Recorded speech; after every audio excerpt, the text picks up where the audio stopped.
This man, well, I don't know if you could call him that. This monster struck fear into not only his opponents, but everyone around him, moving like a man possessed, attacking his opponents with a hatred only a monster of demonic nature can hold. That is only one side of him though. His other side is the man named Kaiji Muto, but the world knows him better as his alter ego, the Great Muta. Yeah, you remember him. Most of you do anyway, from his time in WCW, but he is an absolute legend in Japan. Just look at this picture of Muta looking all godlike.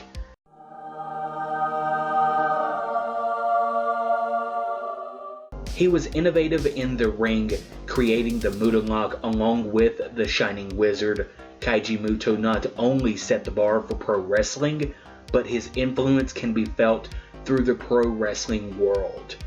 We'll talk about that another day though. Greetings my fellow humans, my name is Vanden, and today I am inviting you to join me as we take a look at the beginning of something else Kaiji Muto, well, actually his alter ego, the Great Muta, is credited for. I am talking about the infamous Muta Scale and where it all began. First off, don't try anything at home you hear in this video. This is for educational purposes only. Don't be dumb. Just don't do it. Muta was a madman. You think he looked and acted a little crazy in WCW? Wait until you see him running at you with a dagger wanting to stab you, like you are right now with your food. Stabbing that last chicken nugget to shove down your gullet. That's your mouth. And really, I have no room to talk. I don't have much room as it is right now. He's fat! Yes, a Muta match was crazy. He would usually do something heinous somewhere in the match, usually by grabbing a weapon, sometimes a dagger. Don't do this at home. You're better than that. I mean, I believe you're better than that. I believe in you. The ref, because he would want absolutely no part of that. I mean, would you? He would sit there and wait and see what the response is from his opponent. If his opponent grabs a weapon to defend themselves, then it's a no DQ.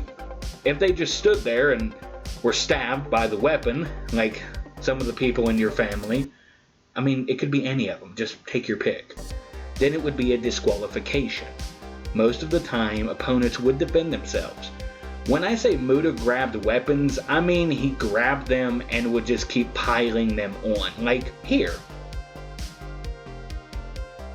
In walks a man, though, who is not afraid of the monster named Muta, not willing to back down because of the power of that majestic mullet. He was also Japan's Minister of Education, Culture, Sports, Science, and Technology at one point. There's your Jeopardy question. Rest easy, AT. What is Hiroshi Hase, former tag team partner of Kaiji Muto and the Great Muta, had entered a feud once again with the Great Muta.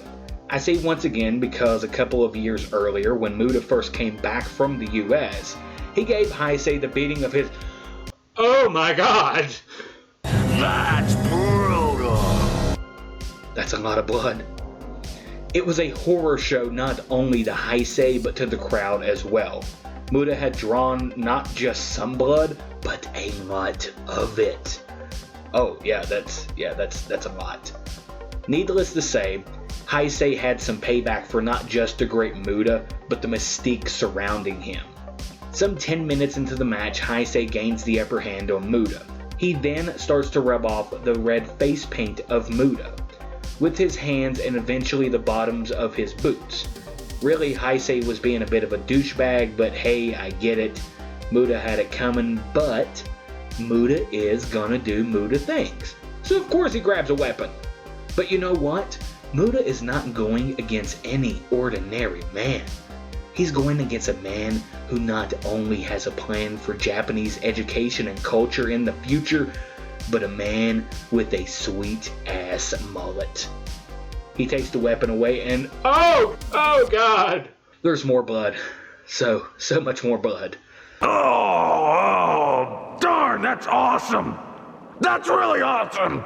But here is the beauty in Japanese puro psychology. The fighting spirit of a competitor, or in this case a wounded monster, will assist in the triumph over their adversary.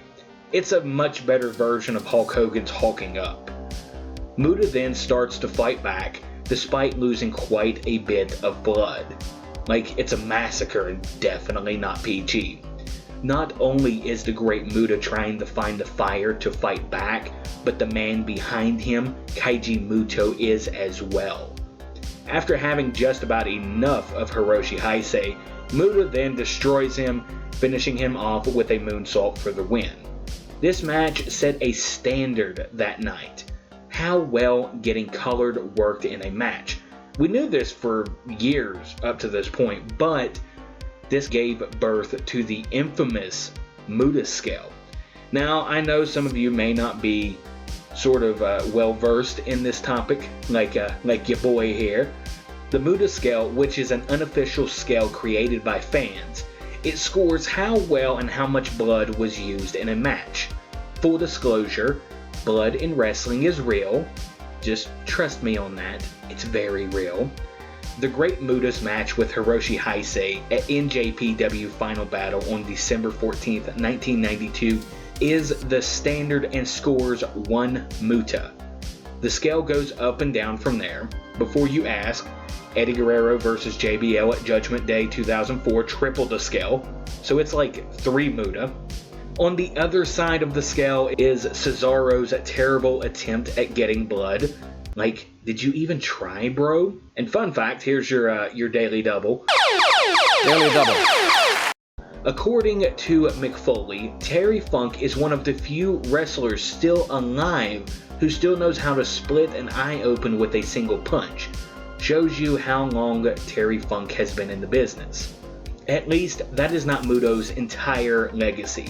He is easily in the Mount Rushmore conversation, and honestly, I could go all day about his career from New Japan to All Japan to his founding of the now defunct wrestling promotion Wrestle One. But again, another day. Please like, share, and subscribe. Let me know what you think of the video, and until next time, my fellow humans, I will catch you all on the flip side. Peace. I'd rather die than watch your f***ing video. How about that?